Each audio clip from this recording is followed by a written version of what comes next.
This gramophone is estimated by a Cupples house worker to be circa 1915. I assume it was donated because it was invented in the late 1890s after Samuel Cupples would have lived there. It is in good shape with all parts intact and the exterior showing no signs of damage. On special occasions, the gramophone is played for guests, accentuating how great its current condition is. The brand name on this record player is Edison, and it is contained within a wooden cabinet to be more visually appealing.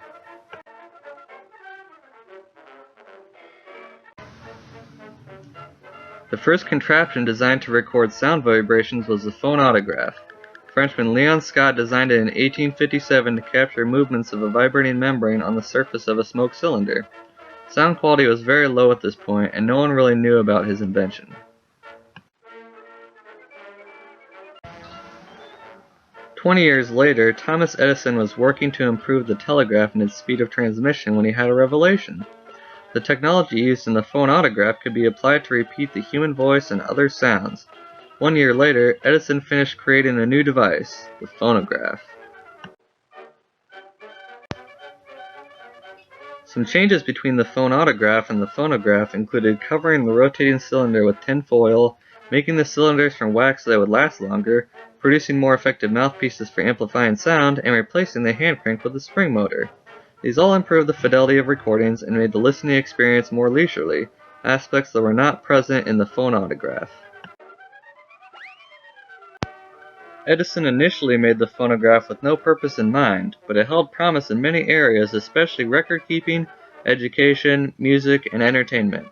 The phonograph could also be used to edit recordings, but still had a substantial loss of quality when replayed. The public called for Edison to make changes to his design. Edison instead worked on the incandescent light bulb for around 10 years. When he returned to the phonograph, he had a goal in mind, making it into a business machine. This did not pan out as well as hoped, but out of failure rose a success. A local dealer equipped a phonograph with a coin mechanism that played a song through headphones to the customer. This was an instant hit with the public, and in 1896 the phonograph was offered for general sale. The boundary between public and private life became less distinct. Most musical performances before that time were by public bands or family members in small private gatherings.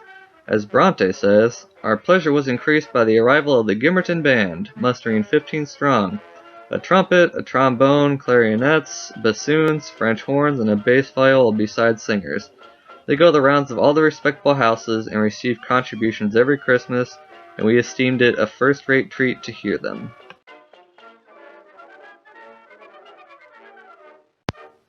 With the dawn of the phonograph, professional musicians could be heard everywhere. The phonograph exposed listeners to a wider variety of instruments and styles than before.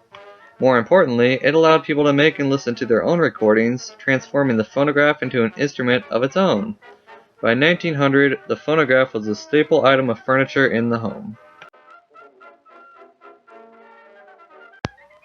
Phonograph recordings pervaded more than the homes and minds of the public.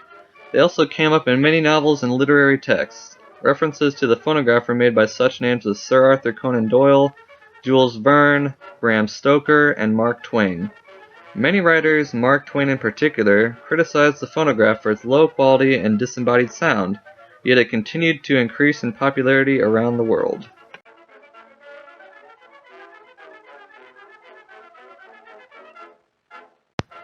The first gramophone record player and flat disc records were invented in the late 1880s by German Emilie Berliner, but did not become popular for another 10 years. Consumers began to see that the gramophone discs were easier to store and handle than phonograph cylinders.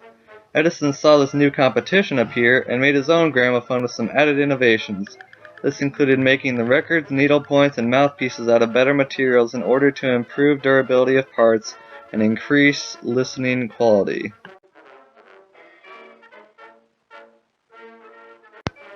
Edison marketed the gramophone to the public as an entertainment device that had better quality than the phonograph. Between 1915 and 1920, Edison's company displayed over 4,000 tone test audiences.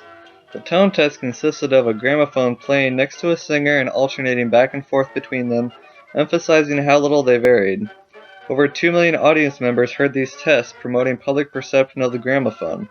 This was a success, and it replaced the phonograph in homes. The gramophone was even placed in furniture to make them more attractive in homes.